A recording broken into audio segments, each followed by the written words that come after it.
Loué soit le ciel de m'avoir conduit. Moi, oui, moi, qui suis le jouet de la fortune et qui n'ai que fort peu d'argent, dans cette admirable et noble ville où je jouis d'une considération imméritée.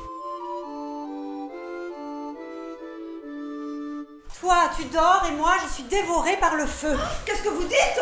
Il y a le feu! Je brûle tout entière. Mais vous avez la fièvre, laissez-moi vous tâter le front. Non, c'est dans le cœur que j'ai la fièvre. Tout ce dont ma maîtresse rêve la nuit, il faut que je lui trouve le jour pour la contenter. Elle est veuve et a raison de se chercher des consolations. Celui dont je parle a le visage d'un ange. Et je le crois descendu tout droit du paradis. Ma maîtresse est amoureuse d'un jeune homme qui se nomme Giulio, qui est étranger et qui loge à l'hôtellerie du Pan. Je crois qu'il est amoureux de ma voisine Valéria. Je sais déjà que les Vénitiennes sont les plus belles femmes du monde et que votre jeune maîtresse l'emporte sur elles toutes. Vous pensez bien que j'ai refusé de l'écouter. Maudits soient les gens qui deviennent sourds quand ils devraient entendre. Je vous le demande en grâce, dites-lui que je suis sien et consentez à me recommander à elle. Si je l'avais écouté, vous m'auriez grondé ou même fait battre par votre mari. Peut-on être aussi timoré? Comme si tu ne savais pas faire les choses discrètement et te taire. Aurais-tu le courage d'aller trouver ce Giulio et de lui parler?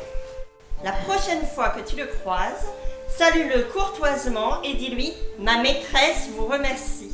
Quel est l'homme qui ne se laisserait pas tenter par la promesse d'une galante aventure? Ce matin, cette servante m'a laissé espérer, ou sinon promis, un rendez-vous.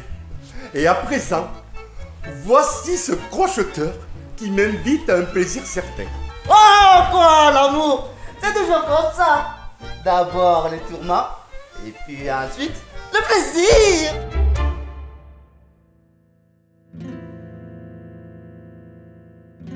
Si cette femme que je dois voir ce soir n'est point Valéria, celle-ci ignorera mon infidélité, ne pourra m'en vouloir. Et demain, je saurai bien me trouver des excuses. Il ne viendra plus. 10 heures viennent de sonner. Je reconnais en vous ma mystérieuse maîtresse et mon seul Dieu. Oh, je pourrais mourir ainsi. Tu vois, cette nuit, une autre va être plus heureuse que moi. Demain, tu auras oublié tout l'amour que j'ai pour toi. Parce que ce jeune homme n'est pas venu hier soir. Elle m'envoie à l'hôtellerie du Pan pour savoir ce qui s'est passé. Je suis maintenant dans un cruel embarras. Oh, quel amour que le vôtre. Si un léger malaise suffit à vous faire redouter la fraîcheur de la nuit. Puisque je t'ai fait don de ma vie et de ma personne, je veux que tu acceptes également ce petit présent. Va et dis à ta maîtresse que si elle ne me dit pas comment elle s'appelle, je ne viendrai plus chez elle. Qu'est-ce donc que vous avez autour du cou? Laissez-moi voir. Mais voilà qui me vient une idée. Sachez qu'on ne m'a jamais fait injure sans que je ne me venge. Et cette fois-ci ne sera pas une exception. Il est déjà difficile de contenter une femme.